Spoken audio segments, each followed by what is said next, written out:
Today we're going to be making Cuban beans, and we'll also be making a simple side dish banana and pineapple salad. All right, so we're going to make sure we wash our hands, then we'll gather up all our ingredients, and that's called mise en place. It's literally a French term that means everything in its place. This helps to make sure that we have all our food ready and measured out so that when we go to cook, we don't burn anything or forget any essential ingredients.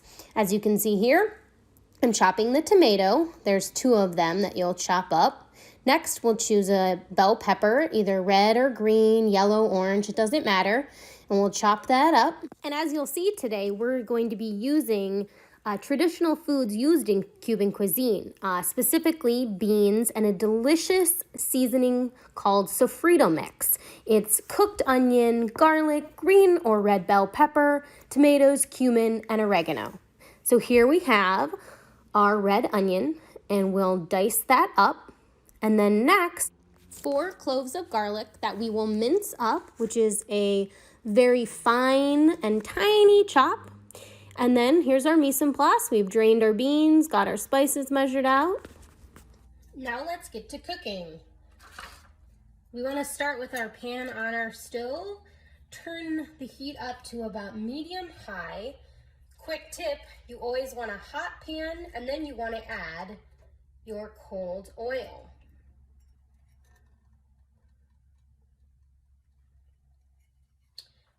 We'll let that oil heat up a little bit with our 1/4 cup of vegetable oil. And then when the oil gets hot, we'll add in our chopped onion. Near the sizzle, that's good. Our oil is hot. We'll cook that for about 4 minutes or until the onions are soft. Sometimes an easy way to tell when onions are getting soft is they become slightly translucent. So these red onions will lose a little bit of that color. Onions are looking good. So next we're going to add our garlic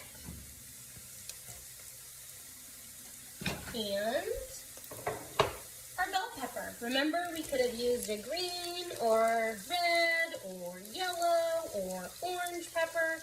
It's really up to you and what you like. So we're going to allow these to cook for several minutes, and we'll stir them occasionally to keep anything from sticking or burning. But we've got plenty of oil in there, so it should be all right. Next, we'll add the tomatoes, and again, we will cook until they become soft. Now we'll throw in our spices all together. Give that a good stir. Cook that for 1 to 2 minutes, letting all the flavors combine.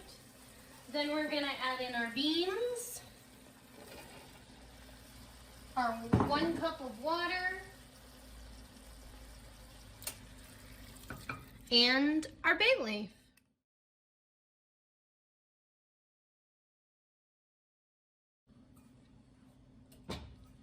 Stir all this together to combine. And we'll increase the heat to medium-high, and we'll bring it to a boil. Once it's done boiling, we'll reduce the heat and simmer, covering the pot and cooking for 10 to 15 minutes more. While our beans are boiling, we'll chop some cilantro that will serve as our garnish. So we'll just chop off those stems, and then a little trick I like with anything that's leafy like this to mince it up is I kind of like to roll it up together. Make sure I make my little claw and chop, chop, chop, chop, chop all the way down. And then you can move it around and chop it up to the fineness that you like.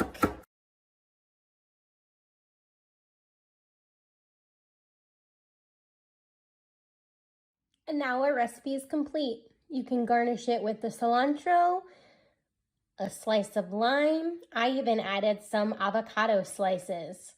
Feel free to add cheese or whatever else you might enjoy.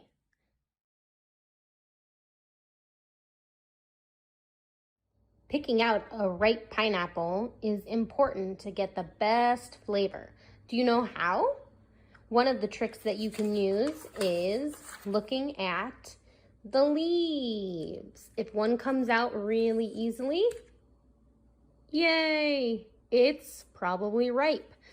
Another way to tell is to look at the bottom, give it a sniff, and see if it smells sweet and fragrant. Also, as you can see, it's beginning to turn yellower on the bottom compared to this one, which is really green, and I can't pull out one of the leaves. In fact, sometimes this pretty green pineapple is your worst choice. You actually want to pick one that's yellowing and might even be a little brown because it's going to be the ripest. And remember, if you don't have access to a ripe, fresh pineapple, you can always use canned pineapple. Just look for the kind that's canned in its own juices, or the label reads natural juices. Now let's make our pineapple banana salad. An adult should probably cut up this pineapple, and here's a quick tutorial. Cut off the top, the bottom, all the sides, and then continue going around the core until you end up with just the core. Next, you'll just chop them into whatever size pieces you want. You might want smaller, you might want bigger. This is kind of up to you. Throw your pieces in a bowl to make room on the cutting board and keep at it. Next, we'll grab our 3 bananas for this recipe, peel the banana, and chop, chop, chop, chop, chop. I think you guys could help on this part for sure. And lastly, to keep it fresh, you can add a squeeze of lime.